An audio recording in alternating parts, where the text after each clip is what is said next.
سخت گریاں، وہ رونے لگ گئی، لیکن آگے جملہ الگ فرمایا، گریہ خود دام زن است، دام زن است، یہ جو گریہ ہے یہ عورتوں کا دام ہے، ان کا جال ہے۔ تو اب بے شک یہاں جال ہو یا نہ ہو، لیکن بعض عورتیں اس کو بطور جال کے بھی پیش کرتی ہوں گی، لیکن بعض عورتیں اس کو بطور جال کے نہیں بلکہ بطور حال کے پیش کرتی ہیں۔ زن چودی دور آکے تم دو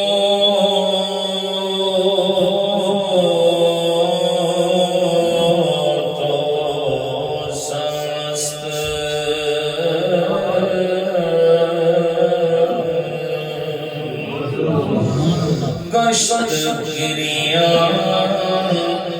گریاں خود دام زن است،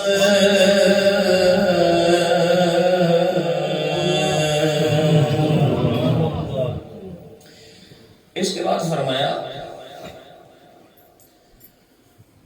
عورت نے خامن سے کہا کہ یہ جس نتیجے پر آپ آ کے کھڑے ہو گئے، مجھے تو اس کی توقع نہیں تھی آپ سے کہ آپ اتنی سختی کریں گے میرے کلام کے بعد۔ میں تو آپ کے لیے بہت اور ہی خیال رکھتی تھی، میرے دل میں تو آپ کے لیے اور بڑے پیارے جذبات تھے، مجھے یہ پتہ نہیں تھا کہ اس گفت و شنید میں، اس تکرار میں انتہائی نقطہ آپ کا یہ ہوگا کہ آپ اس کو بالکل رشتے کو فصل کی منزل میں لے جانا چاہیں گے اور رشتے کو ختم کر دیں گے، اور تھوڑی سی بات پر آپ پورا گھر بار اجاڑنے کے لیے تیار ہو جائیں گے۔ تو اس نے کیا کہا، گفت از تو کہ چنی پنداشتم، کہنے لگی گفت، اس نے کہا، از تو کہ چنی پنداشتم، مجھے آپ سے ایسی توقع کب تھی کہ آپ ایسا کوئی اقدام اٹھائیں گے، از تو من امید دیگر داشتم، آپ سے تو میں کچھ اور امید رکھتی تھی۔ گفت از تو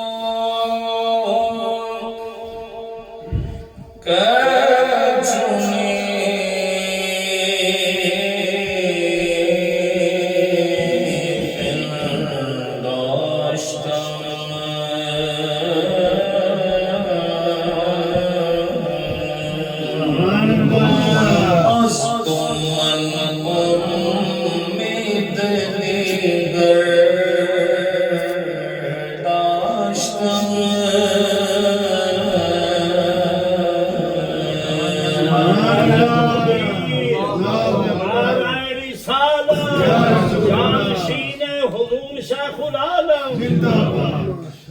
اب اگلا شعر جو ہے قابل اور ہے،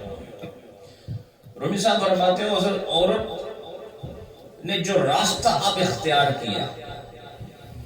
یہ راستہ وہ نہیں جو اس نے پہلے اختیار کیا ہوا تھا۔ پہلے راستہ وہ تھا جس میں وہ اپنے ہونے کا اظہار کر رہی تھی کہ میں کوئی چیز ہوں، لیکن اب وہ جس راستے سے آ رہی ہے،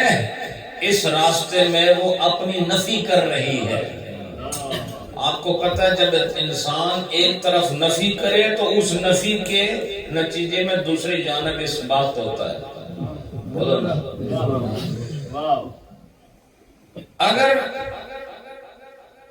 دو آدمی بادشاہ بننے چاہتے ہیں، یہ ہو نہیں سکتا، اس میں ایک کی نفی ضروری ہے، دوسرے کا اس بات لازم ہے، اور اگر دونوں ہی نفی کریں تب بھی بات نہیں بنتی، دونوں اس بات کریں تب بھی بات نہیں بنتی،